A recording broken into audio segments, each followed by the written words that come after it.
Hi friends, welcome back to my channel.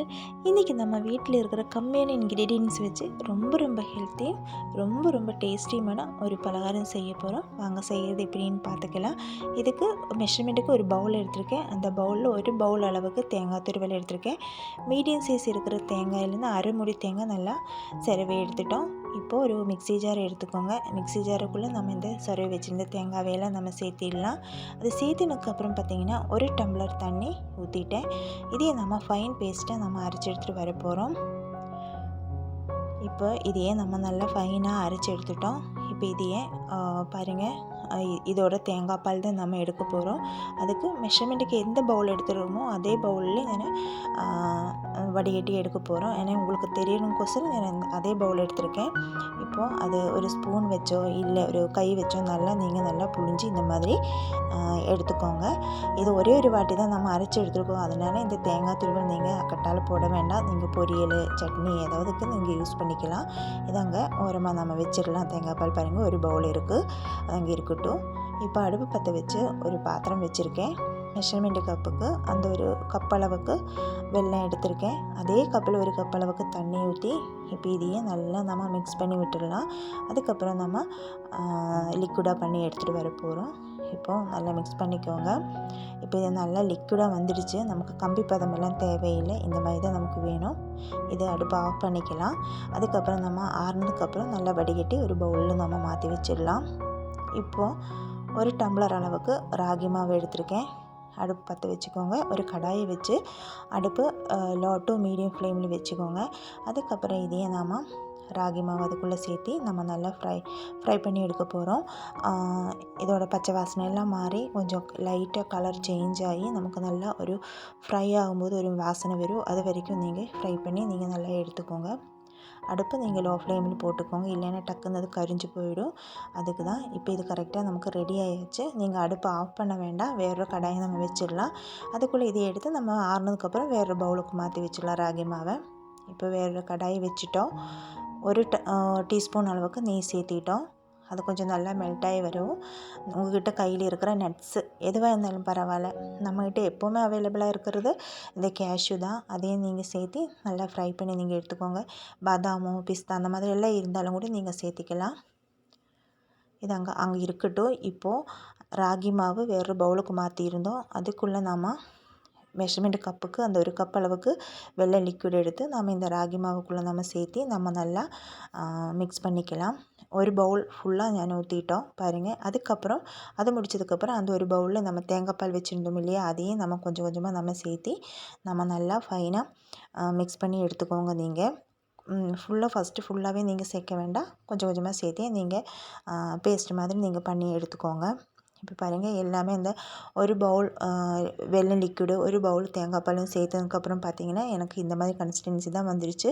தண்ணி மாதிரி தான் நமக்கு இருக்கணும். இப்படி தான் நமக்கு வேணும். இப்போ இதையே நம்ம க்ளோஸ் பண்ணி ஒரு 10 நிமிஷத்துக்கு அப்புறம் நம்ம எடுத்து பார்க்கலாம். இது அங்கே ஓரமாக இருக்கட்டும். இப்போது 10 நிமிஷம் ஆயாச்சு. இப்போ நம்ம எப்படி இருக்குதுன்னு நம்ம பார்க்கலாம். கொஞ்சம் இந்த ராகி மாவு கொஞ்சம் நல்லா கட்டிப்பதம், கொஞ்சம் லைட்டாக கட்டிப்பதம் மாதிரி நமக்கு வந்துடுச்சு. இது கரெக்டான கன்சிஸ்டன்சி தான். அதனால தான் கொஞ்சம் அது தண்ணியோட்டு இருந்தாலும் பரவாயில்லைன்னு சொல்லியிருந்தேன். இப்போது அரை டீஸ்பூன் அளவுக்கு ஏலக்காய் தூள் சேர்த்து நம்ம ஃப்ரை பண்ணி வச்சுருந்த நம்மளோட நட்ஸு அந்த நெய்யோடவே சேர்த்து நான் இதில் எடுத்துட்டோம்.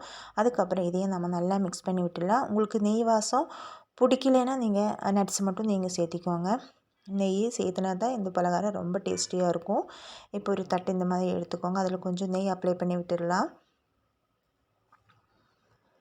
இப்போ அடுப்பு பற்ற வச்சு ஒரு பாத்திரம் வச்சுருக்கேன். அதில் கொஞ்சம் தண்ணி ஊற்றி தண்ணி நல்லா கொதிச்சு வரும். இந்த மாதிரி ஒரு ஸ்டீமர் வச்சுக்கோங்க.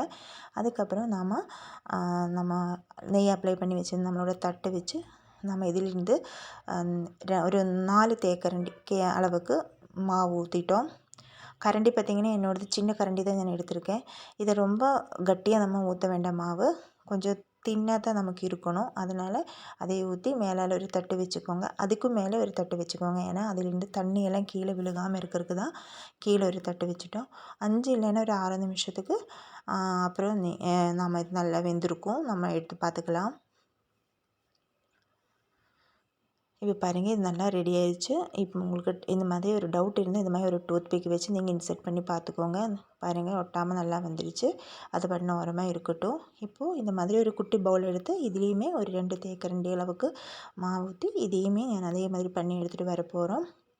2 இல்லைன்னா 3 கரண்டி. என்னோடய சைஸ் கம்மி, சின்னது தான், அதனால தான் 3 தேக்கரண்டி எடுத்துட்டோம். இப்போ இதையுமே எடுத்து ஓரமாக வச்சிடலாம். ஏன்னா இந்த குட்டி குட்டி மாதிரி பவுல்லலாம் பண்ணி நம்ம வச்சு நம்ம குழந்தைகளுக்கெல்லாம் கொடுத்துட்டோம்னா அவங்க ரொம்ப விரும்பி சாப்பிடுவாங்க. அதுக்கு தான் இந்த மாதிரி பண்ணுறோம். பாருங்கள், ரொம்ப அழகாக வந்திருக்கு நம்மளோட ஹெல்த்தியான ஸ்வீட்டு.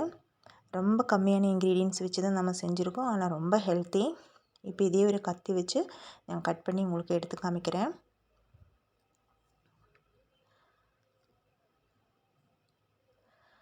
ரொம்ப தின் லேயராக தான் நம்மளுக்கு வந்திருக்கு. உங்களுக்கு பார்க்கும்போது தெரியும். இந்த வாயில் போட்டதுமே அப்படியே கரைஞ்சி போகிற மாதிரி தான் இந்த ஸ்வீட் இருக்கும். ரொம்ப சாஃப்டாக இருக்கும். பாருங்கள், நீங்கள் பார்க்கும்போதே உங்களுக்கு தெரியும். நீங்கள் இந்த மாதிரி எல்லாம் பண்ணி பார்த்தது இல்லைன்னா ஒரு 1 டைமாவது நீங்கள் செஞ்சு பார்த்து உங்கள் குழந்தைகளுக்கு, வீட்டில் இருக்கவங்களுக்கு செஞ்சு கொடுங்க. செஞ்சு கொடுத்து மறக்காமல் கமெண்ட் செக்ஷனில் வந்து சொல்லுங்கள், கரெக்டாக வந்துருச்சா இல்லையா அப்படின்னு சொல்லிவிட்டு. நான் சொல்கிற மெஷர்மெண்ட் படி நீங்கள் செஞ்சிட்டிங்கன்னா உங்களுக்கு கரெக்டாக வந்துடும். இதில் எதுவுமே நம்ம பார்க்க வேண்டியதில்லை. இந்த ராகி மாவு வறுக்கும்போது கரெக்டாக வறுக்கணும், ரொம்ப கரியாமல் பச்சை வாசனை மாறுற வரைக்கும் ரொம்ப ஃப்ரை பண்ணணும். அவ்வளோதான் நமக்கு மேட்ரு. அப்புறம் இந்த மாவு கன்சிஸ்டன்சி நீங்கள் பார்க்கணும், அவ்வளோதான். இப்போது என்னோடய வீடியோஸ் உங்களுக்கு பிடிச்சிருந்தா மறக்காமல் லைக் பண்ணுங்கள். உங்கள் ஃப்ரெண்ட்ஸ் ரிலேட்டிவ்ஸுக்கெல்லாம் ஷேர் பண்ணுங்கள்.